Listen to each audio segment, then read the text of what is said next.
Yesterday in Coney Island, it was hot dog weather, and I am so excited to welcome in our first guest here. I don't know if anybody had a better 4th of July than Miki Sudo, who joins us on the Progressive Guest Line. Collected her 10th mustard belt yesterday, had a women's world record 51 hot dogs and buns. Miki, you are in a class of your own in the competition. Thank you so much for joining us. And what was yesterday like? Thanks for having me.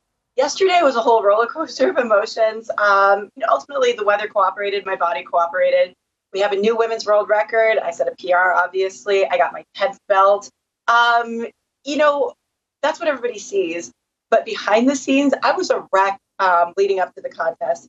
Just 24 hours prior, Mayoi Ebihara of Japan said that she was doing 50 in practice and that she was breaking the women's world record. I'm like, well, if she's going to do that, I guess I have to too.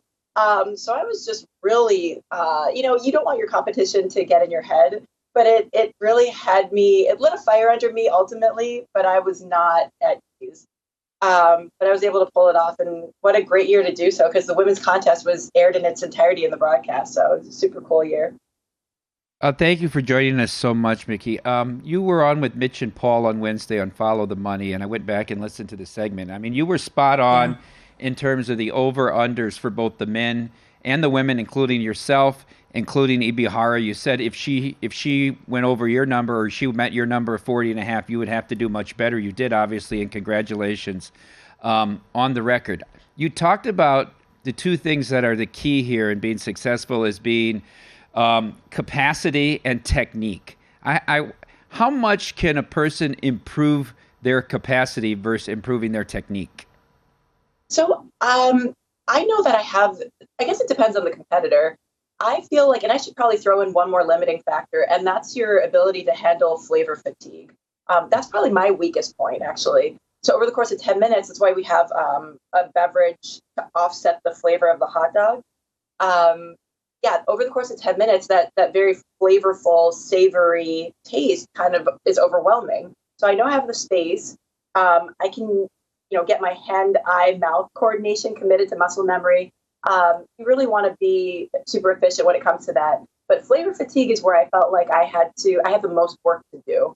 But as far as my competition goes, Mayoi, I know, has the space to do what I did yesterday. If you check out her YouTube channel, the girl can eat, in the double digits in terms of poundage. I just don't think she's accustomed to eating the way that we do in a 10-minute time frame. So, while she did improve, and I do see her improving year after year, she wasn't able to pull it off. And I'm glad that, my hard work paid off. Yeah, and you got the hardware there to show for it, which is awesome to have the visual right now. But you've talked about being able to hit 50 in your own practice rounds, but you hadn't been able to do it on the big stage yet. What's the biggest difference between those practice moments and the challenge of then being on the Nathan's hot dog eating contest stage with all of those fans? How much tougher is it to go from one environment to another? Yeah, so I think a lot of people can eat more in the comfort of their own home. So one of the things that Nick and I did, Nick competes on the guy's side, is we really use that Tampa heat and humidity to our advantage for our practices. I guess it's a disadvantage when it comes to practice, but we really put our bodies through the test. I'm no stranger to Las Vegas, obviously, you're experiencing the wave. But so we've got not quite that heat, but we've got the humidity. And we really use that to push ourselves to the limit, to put up high numbers in uncomfortable conditions. You were so good at prognosticating number of hot dogs eaten and where the ceilings would be. If you could, take us to Labor Day when we have this Grand Masters Clash of the Champions with Joey Chestnut and Kobayashi, and the challenges both have coming into this, and how you think ultimately the result will be and who the winner will be. Yeah, so I know Joey very well. He's been a friend of mine for over a decade. And now, Nick and I are great friends with him and his fiancée, Bree. We spend a lot of time together. The only reason I can't exactly comment on the results or is because I don't know the rules of their game. And in fact, from the little bit that I know going on behind the scenes, those rules are still actually being agreed upon by the two parties. From what I know right now, it's not going to be a dunking contest, but I don't know if that's set in stone. I actually don't even know for how long they're going to be eating. I don't even know if that's set in stone. So that's the only reason I can't give you a solid number. When the rules come out, I'd be happy to, throw my 2 cents in. In the meantime, I don't see anybody overtaking Joey in hot dogs. Whether it was in both their primes, or actually, I can't really say that because Joey's numbers actually continue to improve. Kobayashi's been away from this kind of hot dog eating for a while. Even if Kobayashi's been training in some sort of hot dog gym for the last decade, I really don't see anybody overtaking Joey when it comes to hot dogs. Like, I've seen Joey do incredible numbers, even more impressive than what he's done on the Nathan stage. That guy has even more to give than the public has seen. So Joey is incredibly formidable. No matter what rules they agree on, my money's on Chestnut. Well, I mean, you think about what Patrick Bertoletti did yesterday to win his first mustard belt with 58. And then you go on and see this YouTube live stream of Joey Chestnut putting down 57 in 5 minutes. It's insane what he did. What was it like, though, not having him around at the event and how that opened up the field for some of the other men's competitors? Yeah, like I said, Joey's been a great friend. I know I've heard some people kind of get a little bit negative saying that, he turned his back on a 4th of July tradition to go accept more money doing other things. Obviously, Joey runs the Joey business, as we all take what we do seriously. And, he made a financial decision. And as a friend, personally, I'm happy for him. And, even as a fan, I think what people are going to appreciate is that you're going to see Joey kick butt just in different arenas against other people. So, obviously this is not a goodbye to Chestnut. We're just going to see him explore other avenues. And, I know that door to MLE and with Nathan's is still going to be open in the future. So we'll see. In the meantime, what it did mean for our contest is you saw a really, really close race. I mean, that leaderboard went back and forth. Nick was leading it for a couple minutes, and you had 4 competitors ultimately who ate over 50, all setting PRs. And I think that was really cool to see.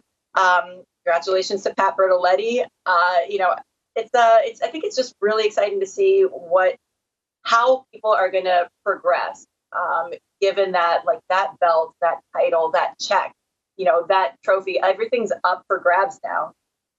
Okay, Miki, what's next for you? There was a big fall off between Ibihara and then the third place finisher from 38 down to 23. Is this sport going to be a 2-lady contest moving forward in the near future? And do you see with the rise of popularity now, as you mentioned, the women's was televised in its entirety for the first time. Do you see more women getting into the competitive eating scene? I mean, I hope so. Yeah. Especially if the women's contest is going to be broadcast in its entirety, I think the public the crowd deserves to see high numbers, tight contests. It just makes it more exciting all around. And, on the guys' side, you've seen the numbers increase. And for some reason, you don't exactly see that on the women's side. So I don't know if it's kind of like this, self-imposed barrier on, the part of, my female counterparts. Maybe it's a shyness. I'm just kind of hoping to take away from that stigma. Look, it's not the most glamorous thing you can do, but it's competitive eating. It's not competitive prettiness. And at the end of the day, everybody's just there to cheer you on and have a great time too. So if it's self-consciousness, it's keeping you from throwing your name in the ring, just forget about all that. I would love to see the women's event grow. That's kind of a blow to me to hear Michelle only did 23. I actually wasn't aware of that. Obviously I'm running my own race. I don't pay attention to my competitors if I can help it during those 10 minutes. Michelle's a great friend of mine. What else? Looking to the future, look, if Joey's doing, a 6-figure, 7-figure deal with Kobayashi over Labor Day, hey, look, Netflix, where's that female counterpart? Let's go. Right? I'm just throwing that out there, Miki Sudo versus Mayoi Ebihara. Maybe that's the next Netflix streaming special in competitive eating. Miki, we got to go, but I have one quick one if you can answer in just about 20 seconds or not. Does you being a world record holder in so many of these different foods ever turn you off from some foods like hot dogs or ice cream or kimchi that you've eaten so much of? Do you not like that in day-to-day life, or are you good? No, just to put it quickly, what competitive eating does, it makes you appreciate and love the foods you already enjoy, and it reminds you why you're not a huge fan of others, but you never liked them in the first place. Great stuff. We so appreciate you, and congrats on 10. Amazing. Thanks so much for having me, guys. Thanks, Miki. Miki Sudo, 10-time mustard belt champ, set the world record at the Nathan's hot dog eating contest yesterday with 51 hot dogs and buns. It is the Super Bowl of Major League eating and in my favorite event of the summer, hands down.